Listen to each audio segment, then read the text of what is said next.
Hey you guys, I had to jump on here really quick, totally unplanned. I just got back from the thrift store, and apart from this amazing haul that I got today, I literally, okay, here's the story.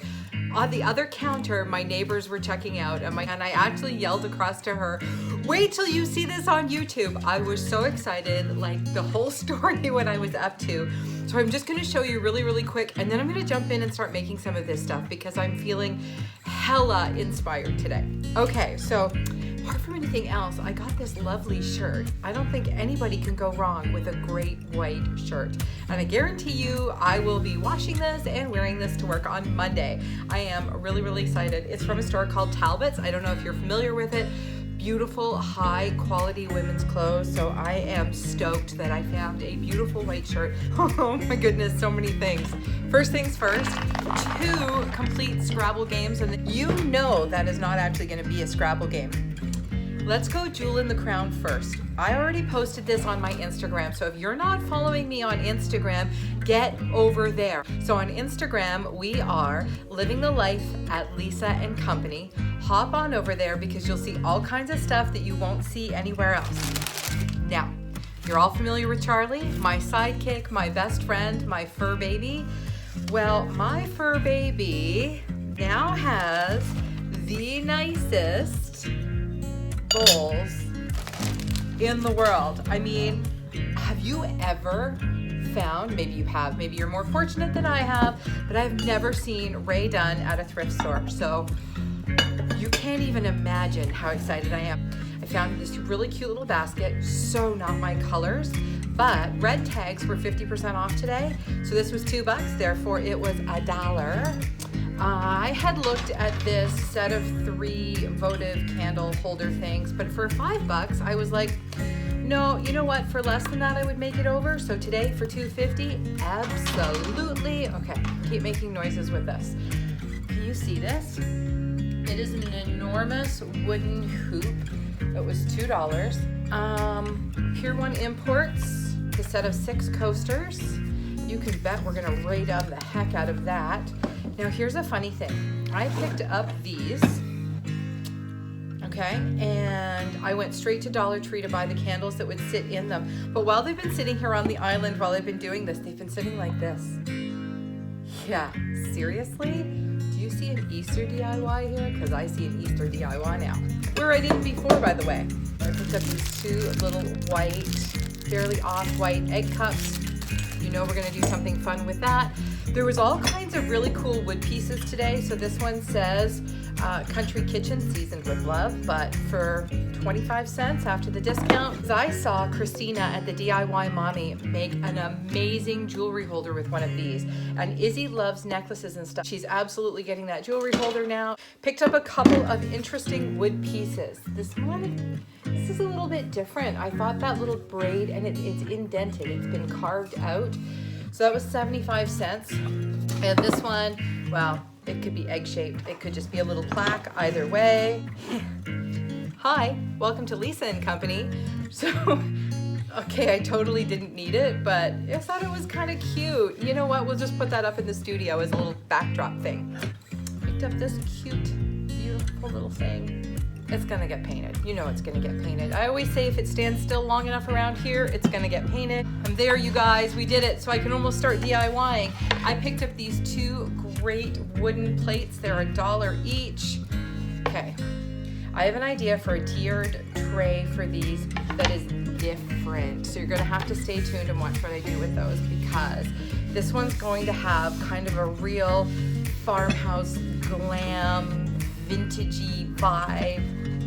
Nope, no boho, just vintagey vibe. I'm kind of excited, and you know what? For some of these, let's go. Let's get started. We are making today.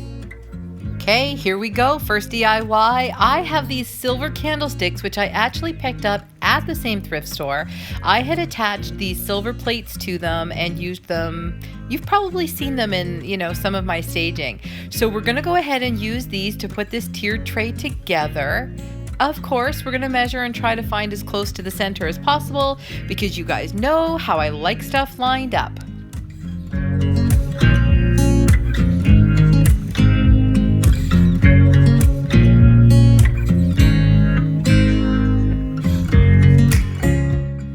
measure a few times and then break out the E6000. Now, you guys have heard me complain that I can't find my glue gun. I have ordered a new one and I am super excited for it to get here, but it's not here yet. So I don't even have hot glue to help hold this together while it sets up. I am literally not going to be able to touch this until it's ready. I tried something new this one, and I used my dollar store square to make sure the sides were lined up. Now, in the past, I haven't made tier trays that were the same size, so obviously you wouldn't be able to do that, but I'm kind of jazzed because that worked out really well. I'm going to attach this piece to the top because I prefer it when the tiered trays have something in the center at the top. Apart from anything else, it's a beautiful way to finish it off, and sometimes it's great for leaning things against. This is the finish I was kind of excited for. You know how I was calling it like a farmhouse, glam, vintagey thing? So I'm dry brushing my white paint all over the wooden plates. I want to be able to see that wood finish, but I feel like that dry brushed paint gives it a real sort of I've been around a long time look, and this way with the silver candlesticks, I don't know, I just think it's kind of a neat look. And epic fail ahead. Check out what happens when I decide I'm going to pick up this tray, buy that candlestick. Yeah, well, we can fix it. So we're going to finish painting and then come back. And E6000 round 2. And this time I will not touch it overnight until this has completely set up. DIY number 2, this spicy little love my country kitchen. Not very often you can find something for 25 cents, so we're just going to give this the cutest, quickest makeover. Don't you Obviously, just love you guys a know I DIY love my fail? Did you Rust-Oleum see how that literally pink came and off in my linen white, hand? so we're going to go ahead So and use that. round 2 of As E6000, soon as I started obviously painting I didn't this, let that I sit long realized enough. that those Surprisingly, cute, the bottom that held was up my air fine quotes, though. So little we're gonna country set that dots were coming aside right and make through sure the it's paint. good to go. So and we're then gonna we'll finish come back painting and it, finish and this off then after. I'm gonna have to sand it once it's dry to try and get rid of those bumps. They may not have shown in the finished product, but they're gonna bug me. Okay, paint dry. I had to sand the heck out of those. I remember my mother had a kit when I was a kid that used to put down those paint dots, and you would literally dip the tool in the paint, touch it ever so gently to whatever you were making, and it left some serious 3D paint. But they're gone now.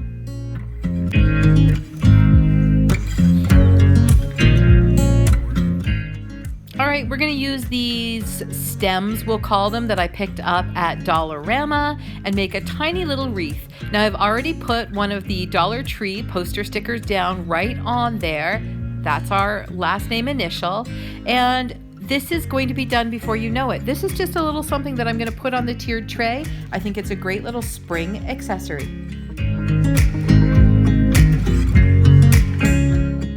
Okay, DIY number 3, we are flying today. Now I'm pretty sure these were supposed to go in a largest to smallest order, but because of what I'm doing, I'm gonna do it slightly differently. I did give these a quick sand just to scuff up the surface a little bit, and of course we're painting them in the Rust-Oleum chalked in linen white. So as soon as these are done, we're gonna go ahead and do a little technique, and stay tuned for an epic fail.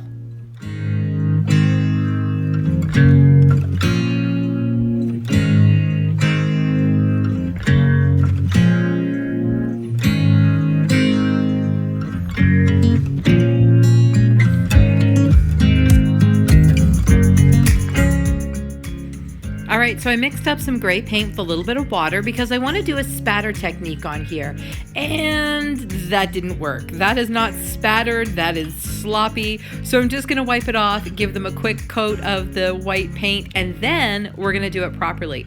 So just so you know what I did wrong, I had way too much paint loaded up on there. So I dabbed off the brush first, and then I did it like kindergarten style, just flicking it against my finger, and it came out with a beautiful farmhouse speckled finish. I'm actually really in love with this. I'm going to go ahead and use those Dollar Tree poster stickers again, and you've probably figured out where I'm going with this. We're creating a little spring joy sign. Now I want to make sure when I put these letters down that they are the same distance from the bottom of the block. I didn't put them in the center because that way when they're all lined up, they're going to look like a nice, straight, lined up, even, just the way Lisa likes it, word.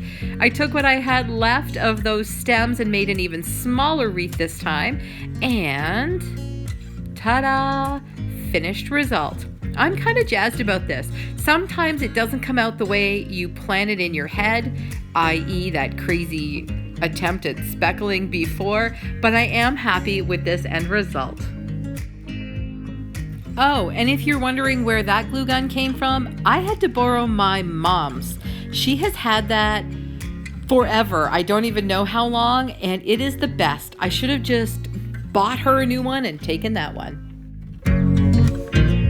I'm going to head down to the basement and give this some primer because I find it makes any shiny glazed surface so much easier to paint. So I always use the Kills spray primer. I love how it goes on. I love the finish.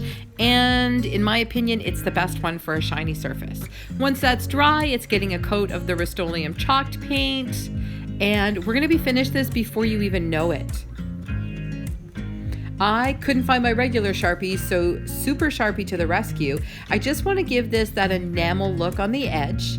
So I'm doing that by sort of bouncing the marker around as I go, just so it doesn't create a solid line, but I don't want a regular looking broken line either. I want it to look really organic, like it happened over time.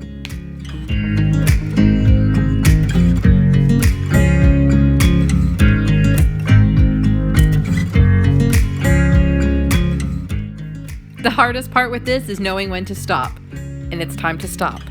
Stop, Lisa. That's enough. Last one, you guys. Thanks for sticking with me. This basket was a super deal at $1, and I am literally just going to dry brush the white paint over top of it. We're starting on the back because this way if I make a mistake or my technique's not working out like I thought, or I can perfect the technique, nobody will see where I made my mistakes. But it is happening really easy. I'm very gently brushing it on, and I'm using more of the side of the brush as opposed to the tip of the brush. So since I'm happy with that, we're gonna keep going and work our way around to the front.